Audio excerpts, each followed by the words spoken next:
Both parents are important. Let me in. The nights are the hardest. But then the day comes, and that's every bit as hard as the night. And then the night comes again. The days and nights are hard, I get it, okay? Now it's measuring as like a monster baby, absolutely huge for this point of pregnancy. This is the most awkward one. Perineal massage.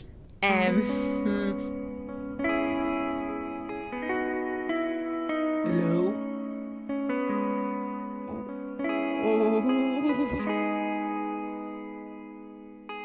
Right, so we're back for my third and final pregnancy update because I'm doing them by the trimester instead of weekly, just to kind of wrap it all in together, you know. And listen, trimester 2 lured me in, okay? It made me feel like, yeah, I have this pregnancy shit down.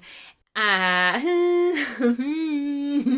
always, I'm going to be really honest. I'm going to fire through the symptoms and various things that have happened in this trimester, and also things I'm doing to prep for labour and stuff. But let's just say I currently can't see my feet, can't shave the bottom of my legs or my fanny. I have a foot wedged in under my rib. The first big thing, the main thing, is the movements. I for some reason forgot to talk about kicks and stuff like that in my last video. As someone who has never been pregnant past, like, you know, a few weeks where there's an actual like little human in there, and I've never been around anyone who's been pregnant to like see their belly moving and stuff, it is absolutely mind-blowing, and I can't take my eyes off it, and I feel like I constantly have a little friend, and like I'm never alone, and I'm always talking to it. Obviously we don't know if it's a boy or a girl, so I'm still calling it it, which I hate, but it feels so weird sometimes, like there's this bag of eels. It can feel very, very strange, but then other times it's just, you're so aware that it's a little person, and you can feel like a foot and a hand or an elbow or a knee, and the bum. I can feel like the bum going back and forth either side of my stomach, because currently my baby is in the perfect position for birth, and I really hope they stay that way. So the ideal position is head down with their back facing your belly. The hardest part about it is actually trying to show people the kicks, because every time it's like moving like mad. I'll call Thomas or someone and I'll tell them to put their hand there, and then there's just nothing. It's just like 10 minutes they're there with their hand on my bump, like, and they get all shy and they just stop. It's really, really strange, but I get reactions to my voice. I know its little routine of like when it's awake and when it'll be asleep, and it's most active usually after 10 o'clock at night for like 2 hours or so. And it's just, I love that part of it. All of the movement and stuff like that, that's what's gotten me through a lot of the worst parts of this trimester. But like, where do I even start? I remember when I was switching between trimesters so clearly, because I became absolutely exhausted all of a sudden. It was very similar to the first trimester, which sucked in terms of like constant nausea and tiredness, but I just was flat out. I was needing naps during the day, and the main issue was that I had about 3 weeks at the start of the third trimester of insomnia, so I was constantly waking up, couldn't sleep. They really don't lie when they say how uncomfortable it is to try and sleep. I can only lie on my left side, because what happens to me if I lie on my right side, I get heart palpitations. Like, it feels like I'm skipping a beat, or I'm having this like irregular off heartbeat. It kind of feels like a flop in my chest, or like a flutter. Please let me know if any of you have ever had that. It says online that if you lie on your right, you're kind of constricting a vein, like a really important vein. That's obviously scary. It's the same thing if you lie on your back. In later pregnancy, you know, you're not supposed to do that, so it is really hard then every time you wake up to pee, which is 1,000,000 times per night now, because the weight of the baby's like pressing on the bladder and stuff. But yeah, every time you wake, then getting back to sleep is so hard to just get into a comfortable position. And the thing that brought me out of this like phase of not being able to sleep was figuring out how to get really, really comfortable on the left side, and it involved a lot of pillows. So I put pillows between my legs always and have them kind of tucked a little bit up toward my bump, and sometimes I get a really flat cushion and put it under my bump. What else? Heartburn. I've never had heartburn in my life. Like, that is not a symptom that I've ever had, even though I've had digestive problems in the past. Like, the sensation of your throat and your whole chest being on fire, I'm not familiar with that, and it's so intense during this trimester. And I'm the kind of person who never take painkillers. I never take anything if there's something wrong with me, really. I always prefer more like natural remedies or whatever, but I literally could not stop myself from popping Rennies. I bought Gaviscon as well when we were on a little road trip recently, because it's so all consuming. Like, you can't really enjoy a conversation when it feels like that. And I don't really know why that. I think the baby obviously presses on something, so like it's just all coming up. And then certain food would set it off. Like, I can't eat anything spicy or anything like that. I've just been a bit all over the place, like very random bursts of crying, like not just a little tear, sobs, full on sobs when nothing has happened. We'll be just in the car and I'll be sobbing, and then I'm absolutely fine 10 minutes later. So these big swings in my emotions, let's say. And then same with my digestion. I'll have like a week of loose stools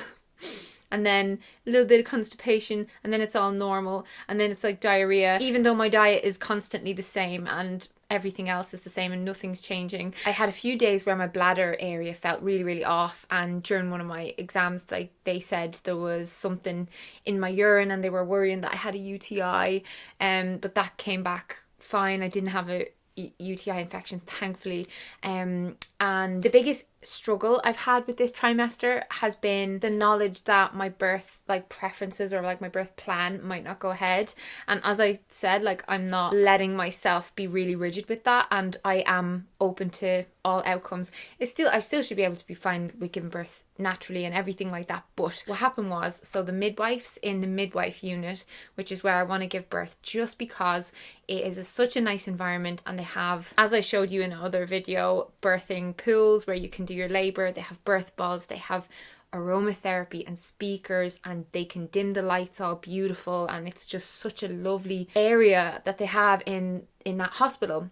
And there's only 2 of the rooms, but they have quite strict, what would be the word, like rules of access, which does suck. Like, they make it kind of hard for women to just have the kind of birth that they want in this country.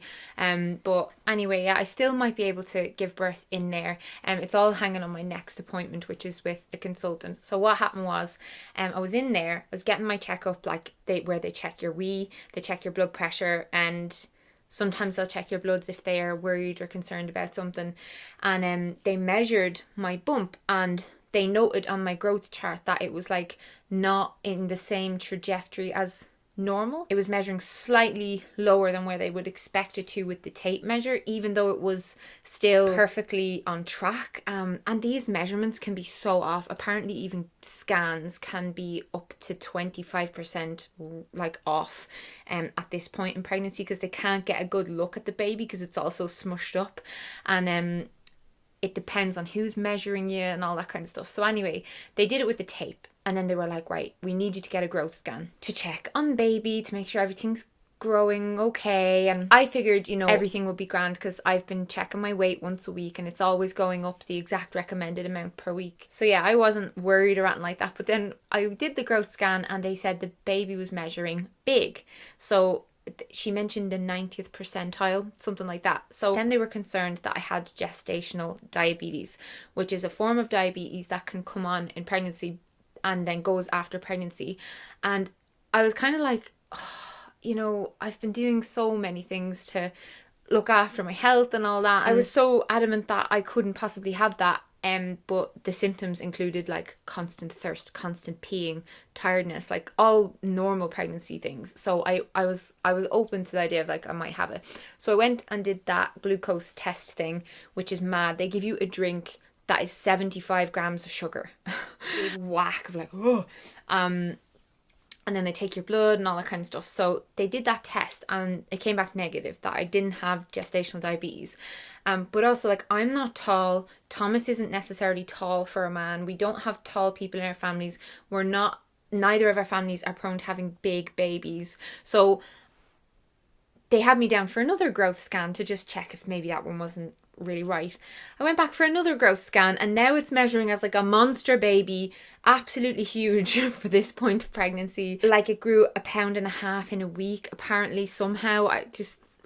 I don't know. My weight gain is in the exact bracket, like this is the little chart thing from the pregnancy weight calculator, which I know I obviously have talked before about not weighing oneself after eating disorder recovery and stuff, but this is very, very different. It's like making sure I'm in the range where they have found through much research that it has great health outcomes for the baby and the mother if the mother can stay within a certain trajectory of weight gain during pregnancy. And obviously if you like blow up with fluid near the end and stuff, that's not really the same thing as your just general kind of gain during pregnancy. I've been making sure to eat really well and I've kept active and all that, so I just don't understand how the baby is so big. Some theories as to why babies might grow really big is if they're getting like just a lot of vitamins and a lot of nutrition, and yeah, like the average size of a baby is going up because nowadays we do eat more sugar and carbs, and I definitely, like I told you, I haven't been into meat the whole time I've been pregnant, so I have been eating a lot of carbs, and I do indulge in sweet things when I want them because I eat intuitively. So I don't know if it would have always been big or if it's my fault, but whatever, they're saying it's a bit big. And the thing is, like, the NICE guidelines state that a big baby isn't a medical reason to like give an induction. So the NICE guidelines, that's the National Institute of Clinical Excellence, they state that it has a large impact, induction has a large impact on the birth experience of women. So it's not just some hypnobirthing teacher telling you, oh, it's going to have it's going to make a big difference to your labour. The NICE guidelines state and acknowledge that it has a large impact on the birth experience of women. They also say that you're more likely to have an epidural, anglesia if you're induced, and that you're more likely to have an assisted delivery. Even the HSE guidelines for the midwife unit where I want to give birth doesn't actually say that they can't let me in if the baby's measuring big, but then they also, for some reason, have to go by this chart where it has to be below this line, so they need my consultant now to sign off on letting me back in. And the consultant had said that I'm perfectly healthy and it should be fine, but she was a new consultant and she was just like, oh no, we don't talk to the MLU, like that's up to them. And then the MLU, the midwife led unit, they were like, no, the consultant has to sign off on you coming back in here. So it's really annoying because I'm 37 weeks, I'm full term. I could go into labour at any point now, and if I went into labour before seeing the consultant in a week and a half, then I'll definitely have to give birth just down in the hospital, which isn't going to be the same. And I feel like I'm more likely to be offered things that I don't want when I don't need them. Like, at least I can ask for them if I have to, but... And by that I mean, you know, epidural and stuff like that. I just really want to try the hypnobirthing, the Positive Birth Company hypnobirthing stuff. I'll link it below again if you miss me talking about that. But I feel very confident about birth and I'm not afraid of it. So I hope I can just do it to enable myself to have the quickest recovery possible, to have the least amount of risks as possible. But the thing is as well, like sometimes if the baby is getting too big, then they kind of want to induce before it gets to a certain size, just in case it can't come through the pelvis. But I've been talking to a lot of midwives online who tell me this is so stupid. Like the way our body is, the way our vagina adapts, the way the baby's skull adapts, it's so rare that something like, you know, the shoulders of the baby getting stuck would happen. And even in that, if that happens, a consultant can just run in and like sort it out, even if I'm in the midwife area. I've got me a big chunk in my belly. Oh, it's gonna have cute little rolls on its arms and legs, I hope. Oh, I love baby fat so much. But yeah, I think that all gave me a bit of anxiety just because looking at research online, like evidence-based birth has this whole thing bringing together all of the research on big babies. I'll link that down below. Like doing that research myself, I feel like I'm really starting to understand how the hospital system kind of just doesn't expect us to go in equipped with all that knowledge. Because I noticed, like, I'd be mentioning things to the consultant or to the midwives, and they kind of look at me like really surprised that I know that. But I love self-education. You probably already know that. My degree is in education, so a huge part of what I spent years on in university was education, and I know how to look at the stats and look at the research. The research shows that the perception on behalf of like whoever's in charge that the baby will be big leads to way more induction than when a woman has a big baby that wasn't expected to be big, and it usually goes fine, and they don't have very much, you know, like C-sections and things like that. So, you know, and I get it, like in the medical field they are always on the lookout for, you know, anything that could go wrong and stuff like that, but I just wish they'd at least let those of us who really want to do it naturally, like, kind of give it a go and then kind of intervene if necessary, especially when it's a low risk pregnancy and like everything's fine.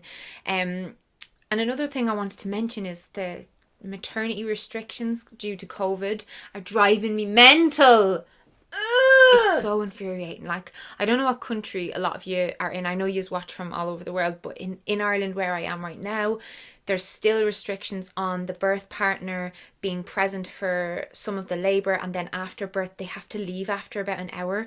And so apparently COVID has a watch now, and I don't understand this restriction at all, because if masks work, then what is the difference between the person who sleeps beside me being with me in the hospital?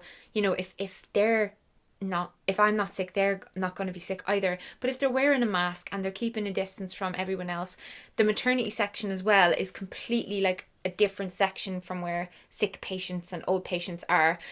Totally separate. You don't cross them at all. And then obviously some hospitals are just maternity. Right now I can go to a wedding, I can go on an airplane, I can go to the pub or a restaurant, I can go to the gym. I'd be better fucking off giving birth down the gym, because at least the baby's dad, my husband, could hang about and support me and be there for me. And I'm reading so many horrible stories of people experiencing really bad birth trauma. They're having to go through inductions on their own, they're having to have miscarriages in hospital and then having everything removed on their own. It's disgraceful, and it's really like, that's kind of on my mind a lot as well, because my husband's a lot more assertive than me, and when things come up like with a medical professional, like, I want him there. I want him to be able to like represent me when I'm going through contractions. Like, I just want his support. And the idea of having the baby and then him being pulled away for like no reason. He's already been there for hours.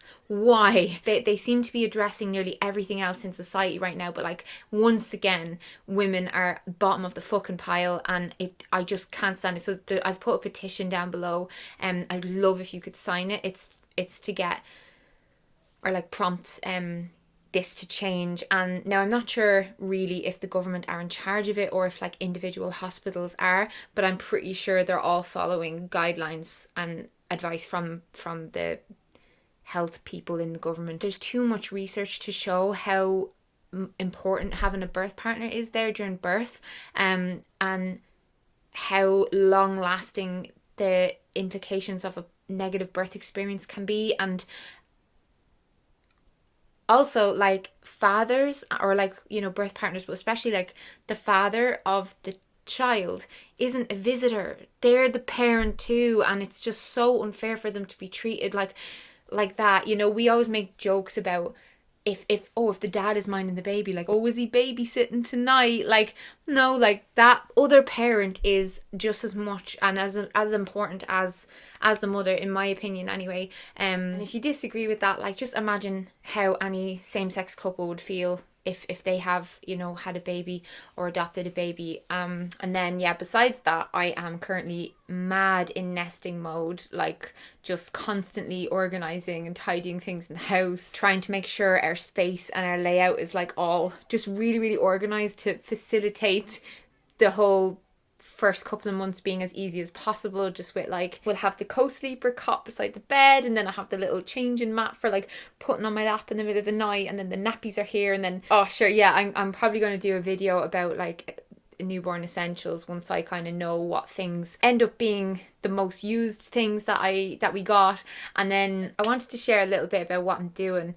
and things I have been doing through the 3rd trimester to help me with giving birth. And I would love to know if you would like a whole like in-depth video on these things. Thumbs up if you do, and comment down below if you'd like to see that. I've done so much research and followed like loads of nurses and doctors and midwives, and these are some of the things that I try and do every day / most days, right? So, and yeah, they're all meant to be really good for bringing on labor and just all that kind of stuff. But deep squats, so I do deep squats just randomly throughout the day, like the plie ones, and they're definitely a lot harder now than they were before, because I'm like basically 2 stone heavier than I was. And walks, my walks have to be a lot shorter now as well. So I'd say the max I do on a good day would be about 5,000 steps, and they say you're meant to do, like a non-pregnant person is meant to average around 10,000 steps a day, and my iPhone has that little health app thing that tracks my steps. So yeah, I'd say I only do about 3,000 to 5,000 a day. I'm drinking red raspberry leaf tea every day. Now I'm on to 2-3 cups a day, and that's meant to be good for the uterus muscles, and it has a lot of vitamins and minerals in it, but it's a really great like woman's tea, like women's health tea. I'm eating dates every day. Dates are for some reason supposed to help with labour. Sex is obviously on that list. There's meant to be something in semen that helps with your cervix, but also nipple stimulation, and I think this is to do with the oxytocin it can release. But my nips are quite sensitive now, more so than they were in trimester 2. But yeah, I'm doing that every day. On top of it, I'm making sure I rest a fair bit and keep my legs up when I'm resting. So I'll either use like the little poof off of our beanbag if I'm in the beanbag, or if I'm in the bed, I'll just, you know, keep my legs up on the bed while I'm watching shows or reading books and whatnot. I am taking now, on top of my prenatals and my probiotic supplements, I'm also taking evening primrose oil capsules. They're meant to help kind of lubricate everything from within. I'm doing, this is the most awkward one, perineal massage. It's not nice. I know massages are very nice in general, but perineal massage is not. It's really uncomfortable actually, and I can't do it myself, so my husband has to do it for me. And it basically involves clean hands, oiling up your fingers, oiling the area between your vagina and your bum and the lips of your vagina and stuff like that. And then the massage is like, this is highly recommended by midwives, by the way, to help you to prevent like bad tearing. You can still maybe possibly have a tear and stuff, but some people swear by this and they do it and they don't have a tear. You put your fingers in and then you press down on the perineum, which is that little bit that is between your bum and your vagina, and you press down on that, kind of hold it down for as long as you can, like as hard as you can, and then they have to go like do this motion to kind of like just stretch out the area. And you have to do it until it's kind of almost stingy and it's not comfortable. But yeah, we're doing that probably about 2-3 times a week. And I wish I could remember to do it more, but it's just not a very sexy, attractive situation. Like, we just try and have a laugh with it though, and I'm always like looking him in the eye, doing the kind of like practicing my down breathing from hypnobirthing while I'm looking him in the eye, and like we're always trying not to laugh. But yeah, it's awkward. It's hard to get into a position where it's not uncomfortable for me and it's not comfortable for him and his knees, because he has to be like down on the floor while I'm on the side of the bed. And yeah, there are like a few other things that are meant to help with like inducing labor, which I haven't tried yet, that I am going to start trying closer. So maybe like in a week, because I'm still only 37 weeks. Like technically if it came now, baby would be fine, but I want to wait and come, or like give birth kind of closer to my due date, just because I have work lined up, and I'm going to really miss this little bump. I'm really going to miss you being in there. I think that's me update done, my friends. This is mad. This is the end. Like, this pregnancy was like that. Like, it felt like I blinked and it was done. And I know, like, if I look back, obviously it doesn't feel like that. If I look back at all the pictures I have up on Instagram since the start of like all the COVID stuff, and if I look back on all the videos I've made, but it really has flown. And I think it's because life now is so different from my life before. A lot of you might have watched my monthly vlogs of 2018, 2019. There's a playlist with all of them. So I used to do a monthly vlog of like my life every month. And I used to travel so much, and I used to, my life was very like constantly changing and full and so different all the time. And I feel like those kinds of experiences do slow time down, like your perception of time. They say that routine, and when you're like doing the same thing every day, that actually speeds up your perception of time. And obviously it's been harder to have experiences that can kind of break things up. So I was getting really down about that, and my husband brought me on a trip before his sister's wedding, and then like afterwards again, like he organized a bunch of hotels and spa time, and it was so lovely and sweet of him. And he drove us there, and he brought me to all these lovely touristy spots. And like one of the days he helped me to climb to the top of a castle. Like he didn't encourage me to do it, like I'm 9 months pregnant, but I was like, I really wanted to do it. I was like, no, I can do this, and he helped me. He went so slow with me, and yeah, he's been doing everything he can to try and like make this time special for us, because this is our last time together as a family of two. Everything's going to change after this. My whole life is about to change dramatically forever, and my content isn't going to change very much at all, but my life is going to be really different. And I will share some of it in videos while keeping the baby's identity pretty private, but this is it. This is the last pregnancy update where I'm not a mammy, and soon I'm going to be a mammy. And I've waited 31 years to meet this baby and to be a mammy, and I'm just so ready to see their little face and to give them, just smell them all day and give them a million kisses. And yeah, if you have a little message for a baby, leave it in a comment down below, just because like we can look back on this when the baby is much older, and I can show the baby how many people were like in my little online community when I was pregnant with them in my belly. I think that would be really sweet. But yeah, thank you for watching this, and I'll see you very soon. Hopefully I'll be able to get footage for a birth vlog. I'll definitely be doing a labour and delivery story video. Have to go and eat. Pregnancy cravings are hitting. I didn't really talk about pregnancy cravings. I've been craving really healthy food this trimester, and I think it's probably because that goes down easier. There's just no space anymore. What I eat feeds my baby through my placenta. Like, pregnancy's mad. Alright, I'm gone. Bye guys.